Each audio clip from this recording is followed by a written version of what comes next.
Hello and welcome to a new video here on my channel, here at commaik. In this video, I would like to show you how I initialized my Reolink surveillance cameras and setup. I want to show you the individual menu items and demonstrate them to you. Which settings I made for the configuration of the Reolink cameras. There were many questions regarding my two other videos. You can find it linked in the corner above. In the first video, I showed you how I installed the Reolink NVR network video recorder, the RLN36, and the hard drive. I installed and added the cameras. In the second video, you then saw how I replaced my old Hikvision cameras on the house facade with new Reolink IP cameras I have, and how I built my PoE, Power over Ethernet, network.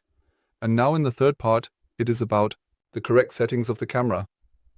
If you want to know more, just take a look at the video in the description. There you will find not only the product links, but also the links to the manufacturers and to the instructions. And if you like, then give me a like now. Don't forget to subscribe to my channel. That's how my YouTube channel thrives and on. I've talked enough at this point. Let's get started with the setup on the client. By the way, you can download for free. You can find the link in the video description. I have the NVR network video recorder connected in the server cabinet. I'm back. You see the Reolink client app on my Windows PC. In the overview, I see the new camera listed below as a single camera, which uses the recording from the SD card, and I see the camera above the NVR network video recorder with the recordings on the hard drive. The settings that I am making now affect both video recordings. They change the settings on the NVR network video recorder and the settings directly in the camera. The only difference is that in the playback of the images is accessed once on the SD card and on the NVR network video recorder on the hard drive, which is built into the device. Through the gear icon, I can make the settings for the camera. I will briefly go through the individual points with you on the side, basically. But these are certain settings that you will need to gradually and carefully refine over time. And under. In display, I can rotate the image and turn it upside down. I can mirror the image, so swap the left side with the right side. The name of the camera is already displayed at the bottom right. The date currently at the top in the middle. I will move the date to the right. The watermark of I do not need Reolink and will deactivate it. The settings for anti-flicker are in Europe. 50 Hz. This is the frequency of our power grid. This setting careful considerations should be made when filming lights and lamps. These can flicker intermittently and flicker. In the USA, the power grid operates at a different frequency. There, it would need to be 60 Hz, can be selected. The day and night switching operates automatically. From a certain level of darkness, the camera automatically turns on the infrared LEDs and switches to black and white. View. The details can be further refined in another menu. The privacy mask obscures the certain area that cannot be filmed. In Germany, I am not allowed to only film my own property. Currently, I can still see parts of the neighboring properties. To mask an image or a specific area in a digital design, I carefully draw a rectangle shape using the software tools available. Once the rectangle is drawn, I have the flexibility to move it around the canvas and adjust its size or position with the help of the mouse cursor, ensuring precision and accuracy. Then I save the settings. In the image from the surveillance camera, you can see the area is automatically blacked out. I can no longer see anything there, and this area is also not recorded. Under Advanced Settings, the brightness, contrast and saturation can be adjusted, and the image sharpness can be adjusted individually. You can customize these settings, but you don't have to. Basically, it fits very well. Only in extremely dark areas, or in very bright areas, an adjustment should be made here. The switching value between black and white and the color can be changed here. In my opinion, this also fits. The setting is very good. I haven't had any problems with it yet. During the day, the video image should be in color, recorded and played back. At night, the camera is supposed to operate in black and white with the filming infrared lighting. The setting stream indicates the resolution with which the videos are presented. There is a clear stream with high resolution. You should watch that one best on the computer or NVR, network video recorder, monitor within the network. This camera provides 8 megapixels with a maximum bitrate of 8192 kbps and 25 frames per second. The image is therefore nearly smoothly If you are watching the video on your smartphone using mobile data and you need to pay attention to the data volume, you can also watch the smooth stream. It has a significantly lower resolution and therefore requires much less data volume. Among the alarm settings determine how an alarm should be specifically and precisely triggered. I want the camera to the video recording in the event of an alarm trigger must not be deleted, but rather retained permanently. The storage will continue until the hard drive or the SD card is full. Only then can the recording be overwritten. This gives me the opportunity to review the images. Can also be accessed weeks or months later to see what triggered the alarm. The pet detection is still in a beta phase at the moment, although it works with all my Reolink. Cameras have been available for a long time. I can reliably filter the recordings to search for watch when animals are detected. In the meantime, I also know that besides foxes and martens, I have cats, raccoons, and also a badger. The motion detection is additionally enhanced by the intelligent motion detection complements. Essentially, the motion detection is supposed to run from 0 to 0 o'clock. Here I can adjust the sharpness at what point the camera will respond to motion. Should be set individually. When I set the slider to the maximum of 50, every slightest movement is detected, an alarm is triggered, and the video is saved. The disadvantage, however, the issue with this solution is that, for example, a small insect flying in front of the camera or rain and snowflakes can also trigger the alarm. Therefore, the number of false alarms increases, clearly. However, if I set the threshold too low, no alarm will be triggered. This only happens when a very large object moves through the image. The setting of 40 is good for areas that are not busy. Do you have an area in the camera image where there are many animals, many trees, and a lot of movement? The value should be adjusted individually. You will have to try it out. The intelligent detection goes a step further and furthermore differentiates the sensitivity for detecting people, vehicles, and animals. The area in the camera image is located where, in general, no other. I want to detect a person. Therefore, I would like to trigger an alarm as soon as a person is recognized. Trigger. Detecting cars is not important here. There are only the two vehicles that I use myself. Other vehicles should not drive here. I will still set it up. The maximum, in case someone gets the idea to drive through my garden. The detection of, I also set up for pets and wildlife at 100. The animals that stroll through here, I would like to. In any case, it's exciting to see who comes through here at night. The property walks. The alarm delay delays the alarm when an object is detected. Is and should not be recorded immediately. What this function is actually for, I cannot assess that. I start the video recording immediately as soon as motion is detected. With the object dimension function, I can also make size comparisons to create. Now the image is disturbed, now it is fine again. For example, I can set how tall a person must be at a minimum. If the object is smaller than this rectangle, then it is not a person. This makes sense, for example, when the camera has different angles, records distances, and only captures individuals in the front area with a specific, the size should be recognized. The motion zone is the last point. In the motion zone, I define the settings, where movement is allowed to occur that triggers an alarm.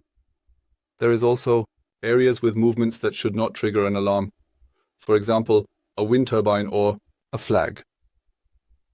When the thuja trees move gently in the wind, no alarm should be triggered slightly. I have the capability to conceal the specified area in a manner that ensures no alarms are activated.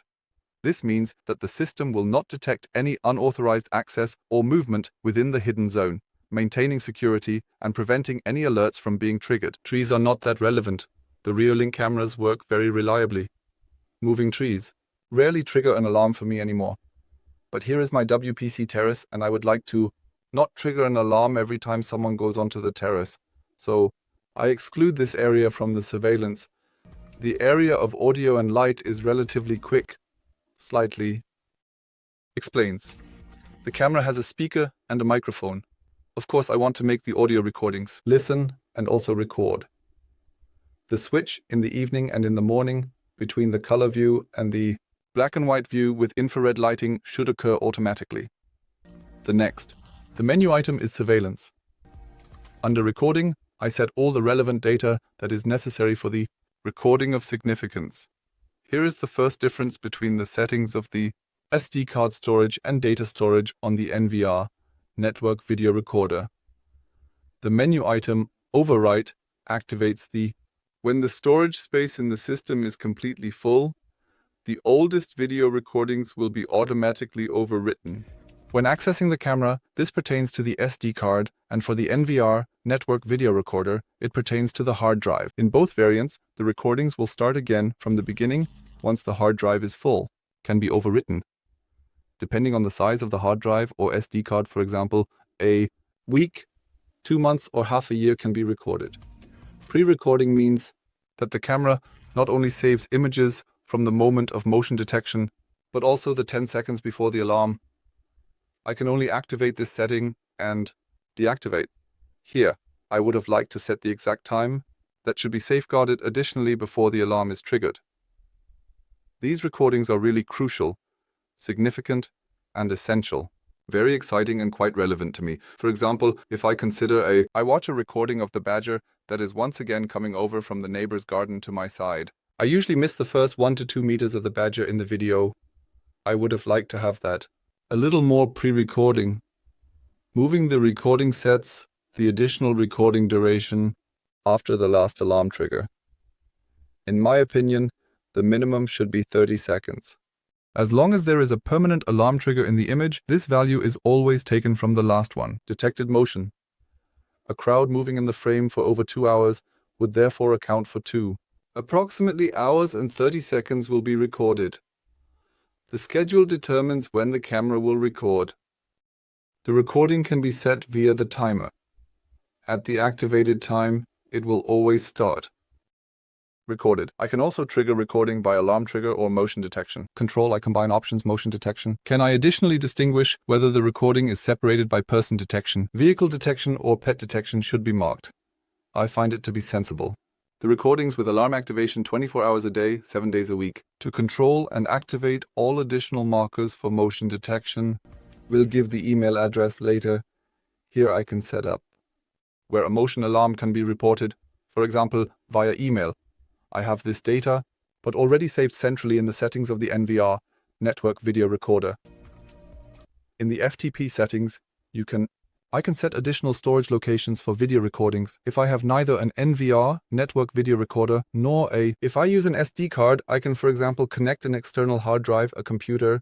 I can set up a NAS or a cloud service. I can enter the access data in this menu. Images, videos are directly saved to external storage. The push notification is the last point. If the function is activated, I will receive automatically a push notification to my phone as soon as motion is detected. In the menu network, I first get an overview of which network my camera is located, and which IP has been assigned. If I scroll the image a little down, I see here are the advanced settings. There may well be a need for adjustments here.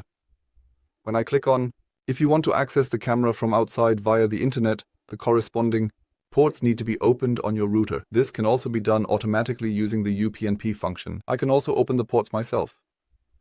The pre-configured NTP settings are okay. With this setting, the time is automatically synchronized with the internet. The data already fits very well. The automatic synchronization occurs every 1,440 minutes.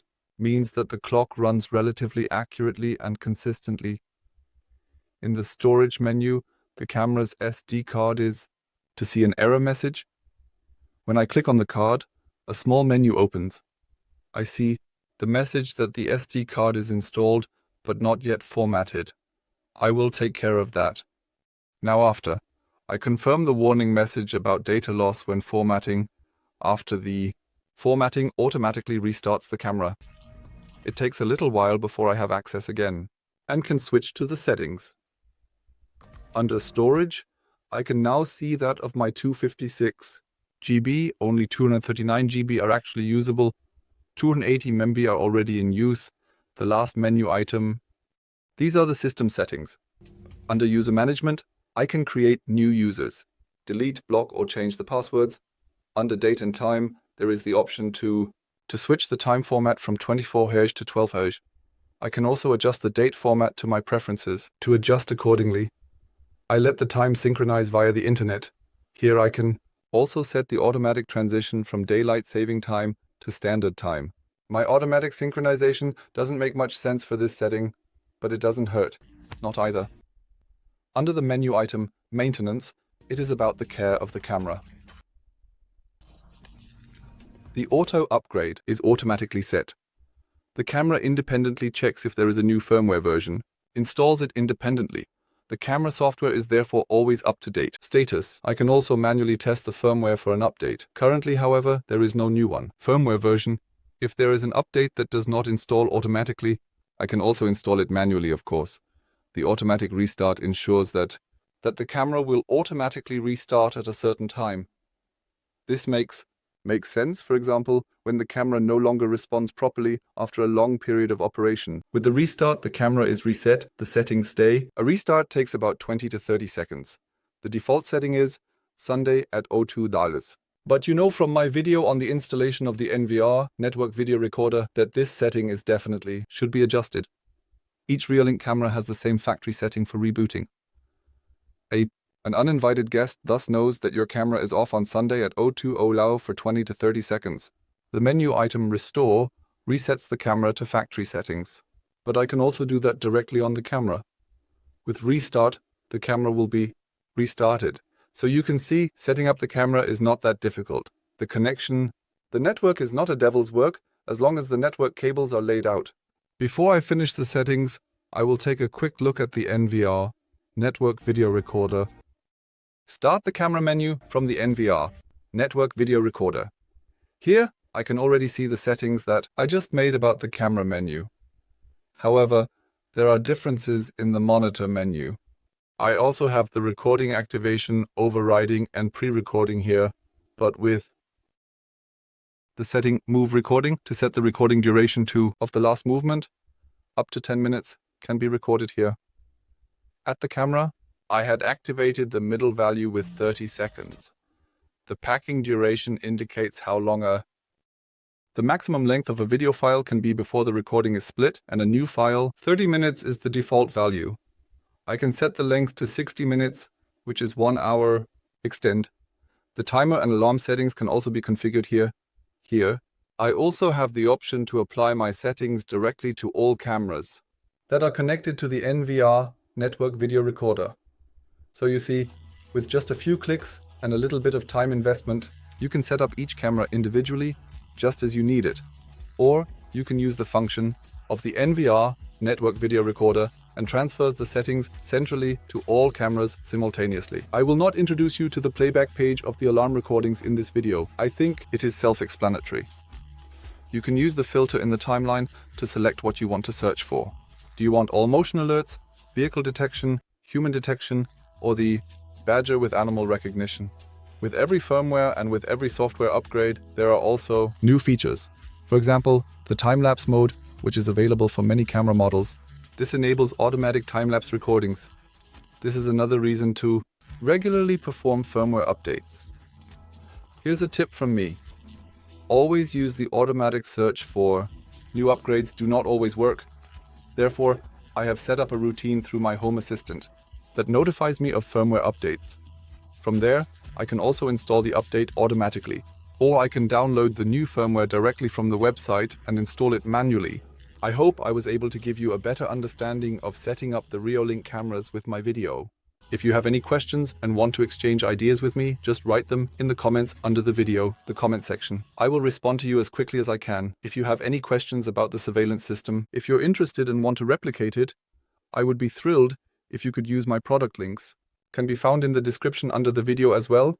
The NVR network video recorder, the various cameras, everything I use, I have linked for you there. You will get the same price as I and my channel receive a small commission. This helps me finance my projects. Thank you very much that you support me.